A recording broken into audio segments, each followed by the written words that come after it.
how do we know that the Quran that was revealed to Prophet Muhammad, peace be upon him, and he gave to his students, how do we know that it has reached us in the way it had been revealed and there have been no errors or omissions? So, of course, this is a very, this is something that we find in the Quran, which is written in the Quran about the nature of the protection of the Quran. So it says, "In inna nahnu nazzalna zikra wa inna lahu lahafizun."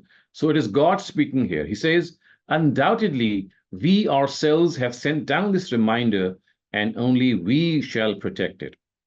In other words, it means that the Almighty has said that the Quran is a book that He has sent down, and because it is a book that He has sent down, He says, "Inna lahu lahafizun," only we, referring to God Himself, only we shall protect it.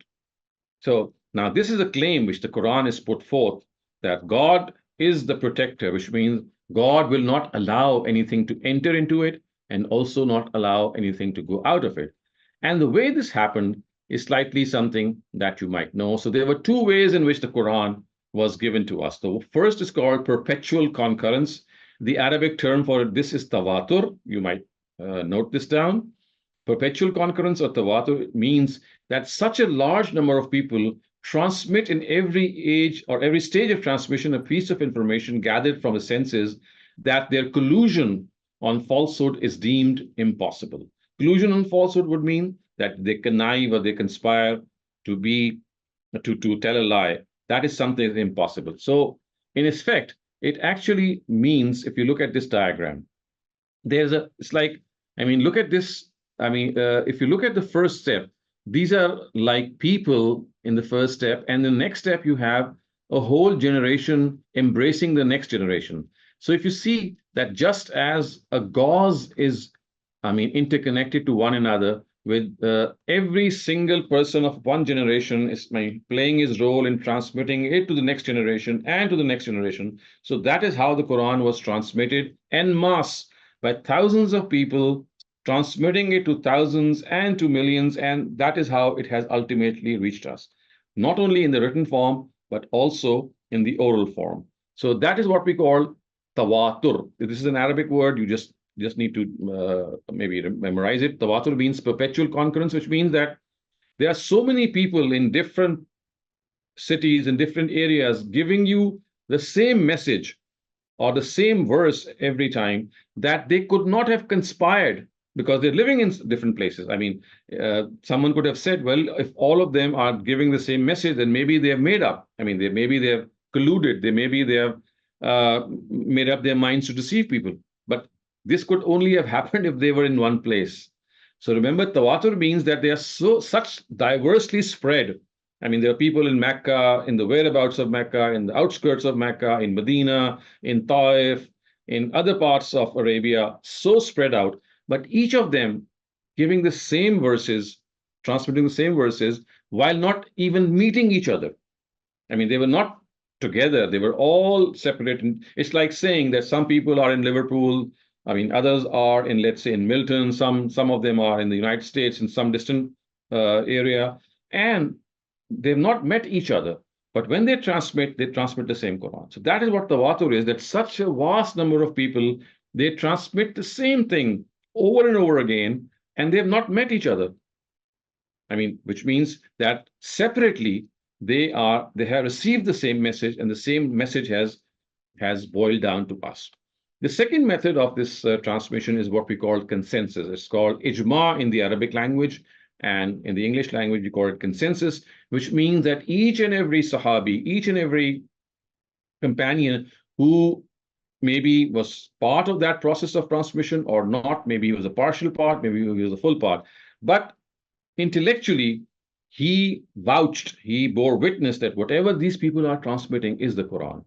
So that is what we call consensus, that every single Muslim, in all these years, in every generation, is absolutely sure that this is how the Quran is, and this is how it was revealed, and this is how it has been transferred. So there's a distinct difference. One is basically an intellectual process. Intellectually, every single person in every stage knows that this is the Quran, and that is what we call consensus. And Tawatur actually means that people are participating in transmitting that. So in consensus, they're not participating. They are just intellectually aware that this is what is happening. And every single person has the same opinion. So that is an intellectual opinion. But in the case of Tawatur, it means that they don't just think of it, they are participating, they're transmitting it. And there are thousands and thousands of people transmitting the same text, one after the other. And that has rendered it beyond any error. So that is why today, if you look up any Quran from any part of the world, barring a few exceptions, which we will discuss later on, you'll find that every single Quran tallies with the other one. Anyone, you just pick it up, the same verse, the same word, every place. But this is not true with the previous scriptures. First, we don't have them in the original language. We discussed that last time as well. They are not found in their original language. The Torah, the Injil, which is the Gospel, and the Psalms, which is the Zabur, we only have their translations. So imagine today, if you're reading the Quran and you don't have the text, which don't have the Arabic text in which it was revealed, you just have English and Chinese and Spanish and German translations. So that would actually leave us in the lurch because we don't know if they are correctly translated because we cannot match it from the original. In the case of the Quran, this is the distinctive feature that we have the original with us. So every translation can be matched from the original and seen whether it has been correctly translated or not. But this is a facility which only the Quran has and other scriptures don't have. Neither of them. But in spite of the fact that they don't have this facility, even then you'll find that there is a lot of similarity with what the Quran says and what these previous scriptures say. The status of the Quran, which is, of course, something of a guardian, something of a protector of the previous books, is that it is preserved in its original language. And that is why we are claimants of the fact that we Muslims have the last message of God with us. And the Quran is not just a book for Muslims, it's a book for mankind. So we have a message for every single person born and present on this planet Earth. That look here, we have God's message. We have something that you might need because your scriptures, they are like previous editions. You are reading translations and you might not know whether they are correctly translated or not. Come to us. And when we say us, it's not that we are superior. It's just that God has given us that message so that it can be given to every single person. So he had to choose someone. Earlier, he chose other people. So we know the Jews were chosen, Christians were chosen. The Jews and the Christians, of course, they belong to the same category of being the people of the book.